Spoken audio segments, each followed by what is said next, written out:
The silent chains, the red sun of Kepler 4 for to be cast.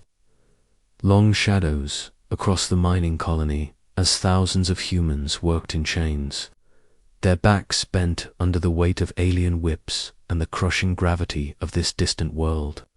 For 50 years, this had been humanity's fate. Not death, but something worse, eternal servitude to the Nexus Alliance. Dr. Elena Vasquez wiped sweat from her brow as she carried another load of rare minerals toward the processing center. Once she had gazed at stars through telescopes at NASA, dreaming of peaceful contact with alien civilizations. Now those same stars seemed to mock her, twinkling coldly above a world where humans were treated like cattle. The Nexus Alliance consisted of 5 powerful species who had discovered Earth during humanity's early space exploration phase. The Zenthari, with their scaled skin and cold intelligence. The Vorthok insectoid creatures who saw humans as nothing more than useful tools. The Morphic shapeshifters who found human emotions amusing. The Kailani energy beings who fed off human suffering. And finally, the Drakmor, warrior species who enjoyed breaking human spirits when they first arrived at Earth. They didn't come with weapons blazing. They came with offers of trade, technology, and galactic citizenship. Humanity welcomed them with open arms. The leaders of Earth signed treaties, shared scientific knowledge, and believed they were entering a golden age of interstellar cooperation. The betrayal came swift and total. Within months, human cities were occupied, governments dissolved, and the population divided into work categories. Scientists like Alina were kept alive for their knowledge. Soldiers became gladiators for alien entertainment. Children were raised in conditioning camps to serve as perfect slaves. Earth itself became a resource extraction site, its blue skies hidden behind the smoke of alien factories. But the Nexus Alliance made one critical mistake. They underestimated human adaptability and the power of hope. In the abandoned subway tunnels beneath what was once New York City, Alina met with the inner circle of the Silent Dawn. The resistance movement had grown slowly, carefully, using old human communication networks that the aliens believed were destroyed. The supply convoy from Zenthari Prime arrives in 3 days, whispered Marcus Chen, a former Earth Defense Force captain who had been presumed dead for 15 years. His face bore scars from alien torture devices, but his eyes still burned. With determination, we have confirmation that it's carrying advanced weapon components. Zara Okafor, their expert hacker and communications specialist, looked up from her salvaged computer equipment. Gaia's eye has infiltrated their ship in manifests. There's something else on that convoy. Something they're calling Prometheus Archives. Elena's heart skipped. Project Prometheus had been a classified military initiative she'd heard whispers about during the final days before Earth's fall. Rumored to be humanity's ultimate contingency plan, hidden away in case of total defeat. We need those archives, Elena said firmly. Whatever Prometheus is, it might be our only chance to level the playing field. The attack on the convoy was swift and brutal. Human resistance fighters, using improvised weapons and guerrilla tactics learned from decades of oppression, struck the alien transport at a narrow canyon on Kepler 4 for 2b's northern continent.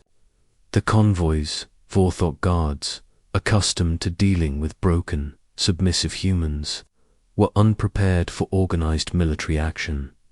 Within the convoy's secured storage unit, Alina discovered something that changed everything. The Prometheus archives weren't just battle plans or weapon designs.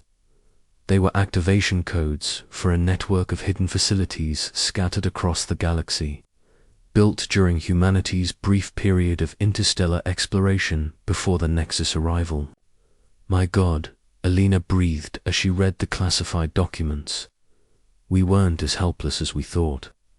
The archives revealed that a secret group of human military leaders and scientists had suspected the Nexus Alliance's true intentions even before the betrayal. Using early human colony ships and deep space construction projects, they had built hidden bases in remote star systems. These facilities contained fleets of warships, advanced AI systems, and most importantly, thousands of humans and cryogenic storage volunteers who had agreed to sleep until humanity needed them most. But activating these facilities required a coordinated signal from Earth itself. Using a quantum communication array hidden beneath the ruins of the Cheyenne Mountain complex, the journey back to Earth was humanity's first major coordinated operation in 50 years. Resistance cells across 12 star systems created diversions, drawing Nexus forces away from Earth's solar system. Alina and her team used a captured Zenthari stealth ship to slip past the orbital defense platforms that surrounded their homeworld. Earth looked different. The once blue planet was now brown and grey, its atmosphere thick with industrial pollution from alien mining operations. The continents were scarred with massive excavation sites, and the oceans had been partially drained too. Fuel the Nexus war machine, hidden beneath the Colorado mountains. The quantum array had waited patiently for 50 years. As Alina input the activation sequences from the Prometheus archives, she felt the weight of humanity's future on her shoulders. Broadcasting on all Prometheus frequencies, Zara announced from her control station, signal strength at maximum across the galaxy. In hidden facilities that had remained dark for half a century, lights began to flicker on. Cryogenic pods opened with soft hisses of escaping gas. Men and women who had volunteered to sacrifice their present for humanity's future opened their eyes to a universe that had changed dramatically. Captain Marcus Chen stood in the command center of the primary Prometheus facility, located in the Barnard star system. Around him, thousands of human military personnel were awakening to their new reality. The facility's AI, an advanced system called Gaia, had maintained everything in perfect condition during the long sleep. Status report, Marcus commanded as he reviewed the tactical displays showing the current state of the galaxy. All Prometheus facilities are coming online, reported the AI in a distinctly human voice. Fleet status: 847 warships of various classes fully operational. Personnel: 127,000 military and support staff. Weapon systems: classified technology beyond Nexus current capabilities, and our imprisoned people. Current intelligence indicates approximately 2.3 billion humans in various forms of captivity across 67 star systems. Resistance networks are active on 23 worlds. Marcus felt rage build in his chest as he absorbed the scope of human suffering. For 50 years, his people had endured slavery, torture, and humiliation at the hands of the Nexus Alliance. Now it was time for the galaxy to learn what humanity was truly capable of when pushed to the breaking point. The first strike came without warning. A Nexus patrol fleet investigating unusual energy signatures in the Kepler 438 system suddenly found themselves facing sleek, dark warships unlike anything in their databases. The human vessels moved with deadly precision, their weapon systems cutting through Nexus shields like paper. Unknown vessels, identify yourselves, transmitted the Zenthari fleet commander, his scaled features twisted with concern. The response came in clear, unaccented, standard Galactic. "This is Captain Sarah Morrison of the Earth Defense Force, Vessel Terra's Fury. You are ordered to surrender immediately and prepare to be boarded." The Zenthari commander's laugh was cut short as Terra's Fury demonstrated the power of 50 years of hidden human technological development. The Nexus fleet was disabled in minutes, their crews taken prisoner. Across the galaxy, similar encounters began occurring with increasing frequency. Nexus supply lines were severed, communication relays destroyed, and isolated garrisons found themselves under siege by humans who fought with a fury that terrified their former captors. On the Nexus Alliance homeworld of Zenthari Prime, Admiral Kethfer convened an emergency session of the High Command. The reptilian leader's cold eyes surveyed the holographic displays showing human attacks across their territory. "How is this possible?" demanded Commander Ixel, the insectoid representative of the Vorthok. "We destroyed their fleet decades ago. We scattered their people across the galaxy." "Clearly, we underestimated them," Admiral Kethver replied coldly. "The humans are more cunning than we believed. They prepared for this possibility even before their defeat."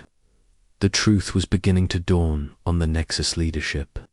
Humanity hadn't simply rolled over and accepted defeat 50 years ago.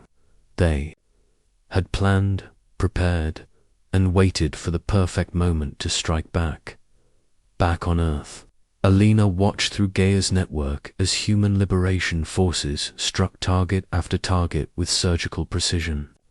Each victory brought more slaves back into the fold, more resources, and more information about Nexus's weaknesses. "It's working," she whispered, hardly daring to believe it. "We're actually doing it."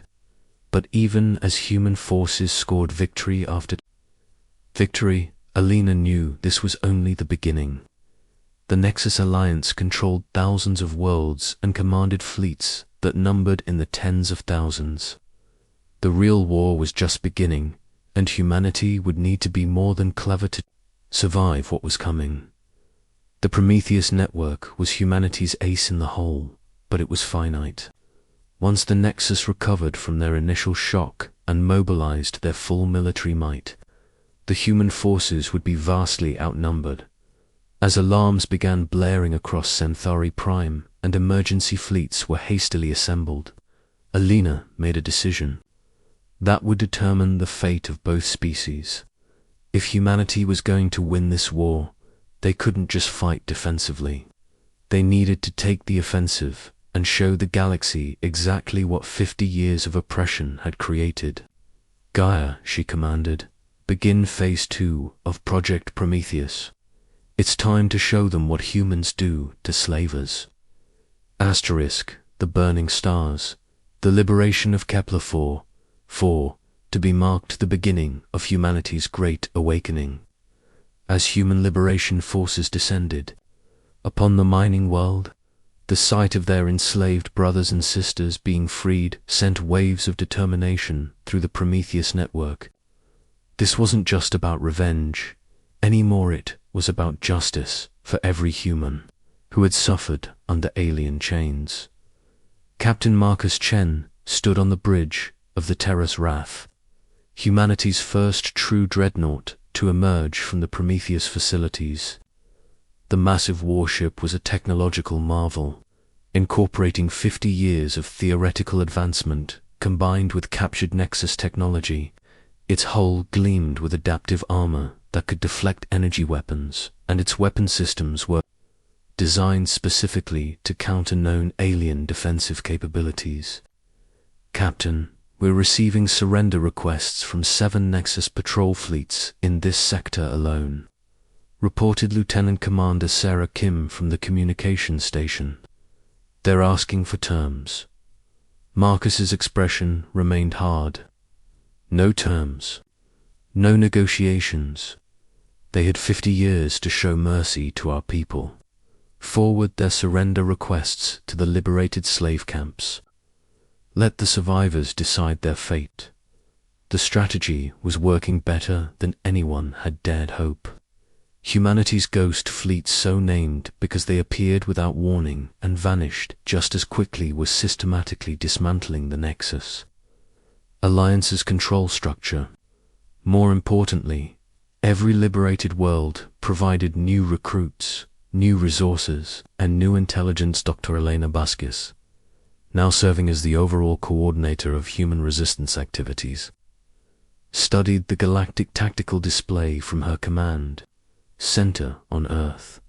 Red markers indicated Nexus strongholds, while blue markers showed human-controlled territory. The blue was spreading faster than anyone had projected. The psychological impact is exceeding all expectations, reported Zara Okafor from her intelligence station. Nexus forces are abandoning outposts before we even arrive. Some species within the Alliance are beginning to question whether they chose the right side. Good, Alina replied grimly. Fear is a language they understand, but their success was drawing attention from the highest levels of the Nexus Alliance.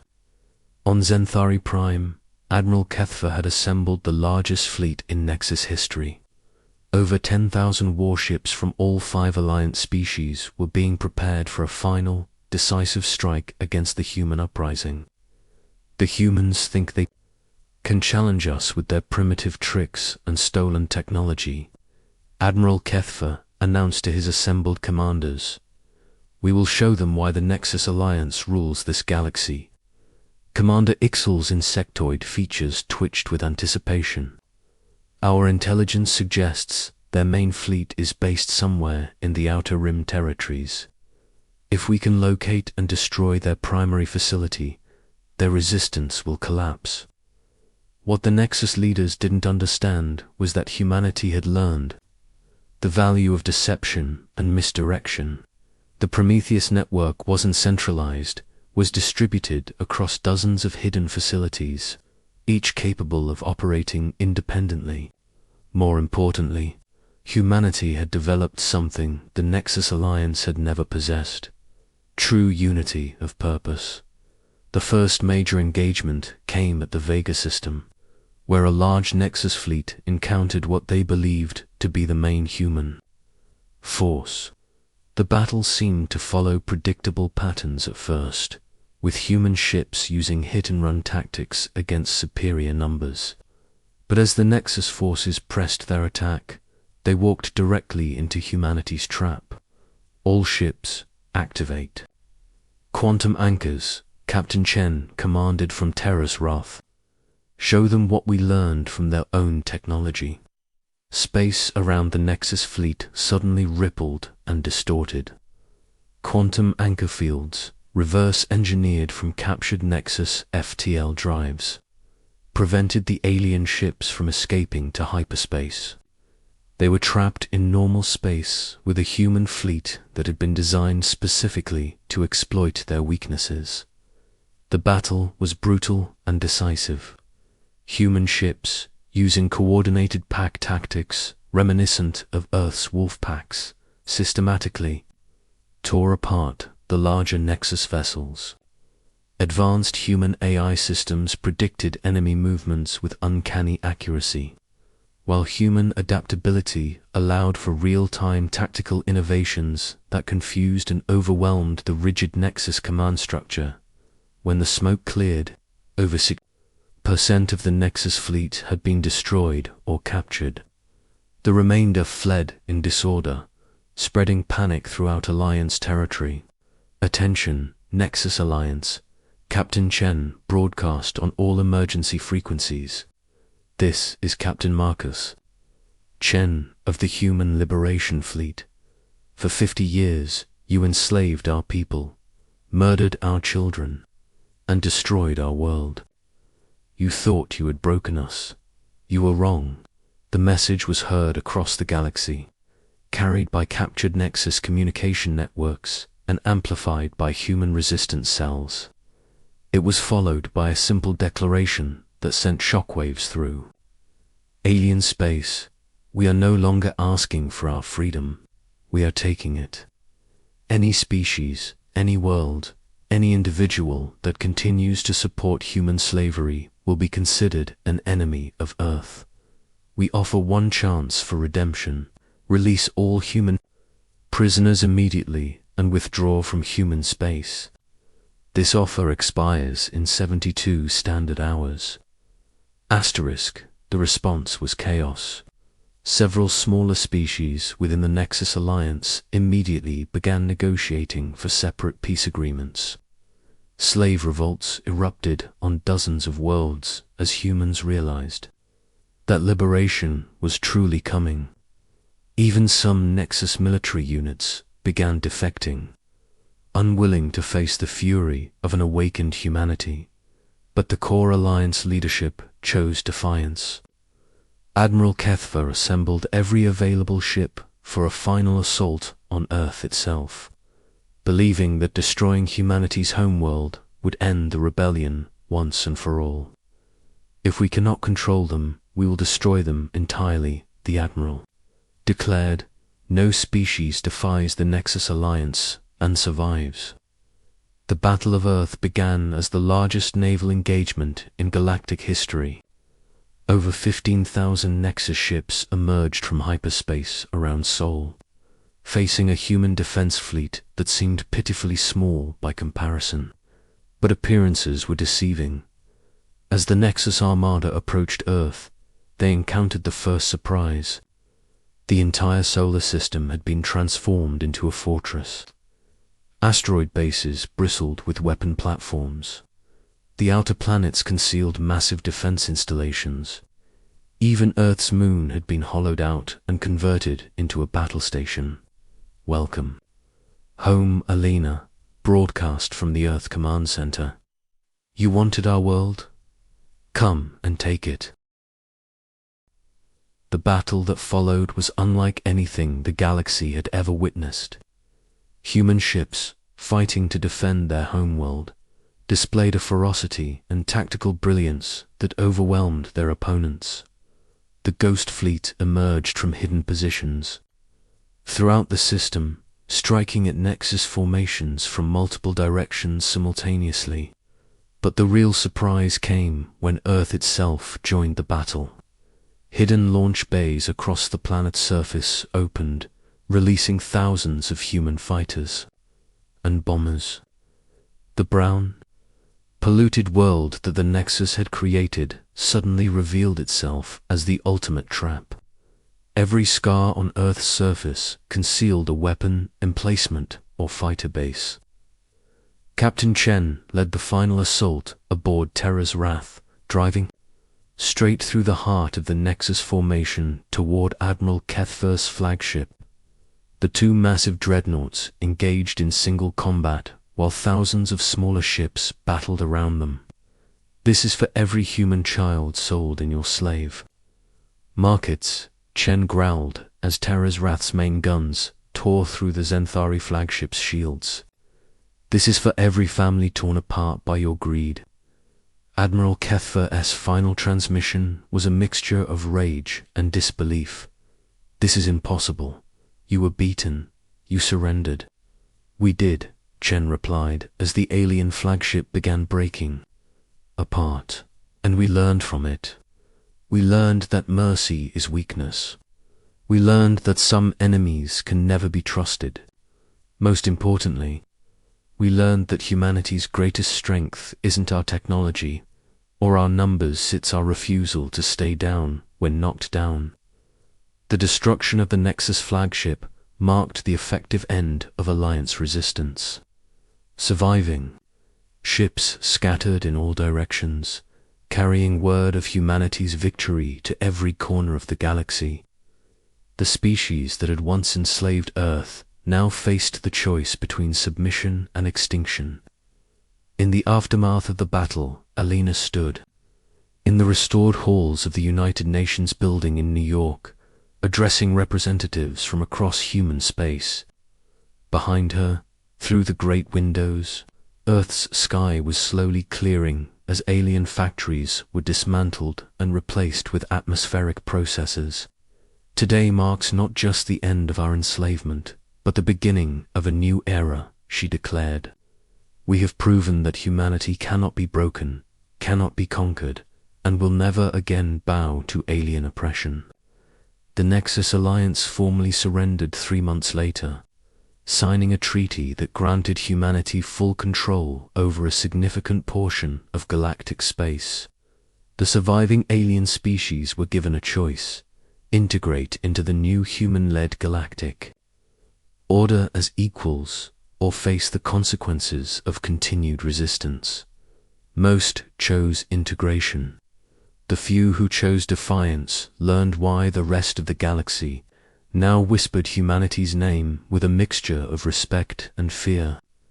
Years later, as human exploration fleets ventured into previously unknown regions of space, they carried with them the lesson learned during 50 years of slavery. Power without restraint leads to corruption, but strength, tempered by justice, creates lasting peace. The galaxy had tried to enslave humanity and had instead created its new rulers. Earth's children now walked among the stars, not as servants, but as guardians of freedom for all sentient beings. The age of human supremacy had begun, built on the ashes of those who had underestimated the power of the human spirit. And in the deepest archives of the Prometheus network, Elena Vasquez made one final entry they thought they could break. Us, instead, they forged us into something stronger. Let this be a lesson to any who would threaten Earth. We are humanity, and we never forget.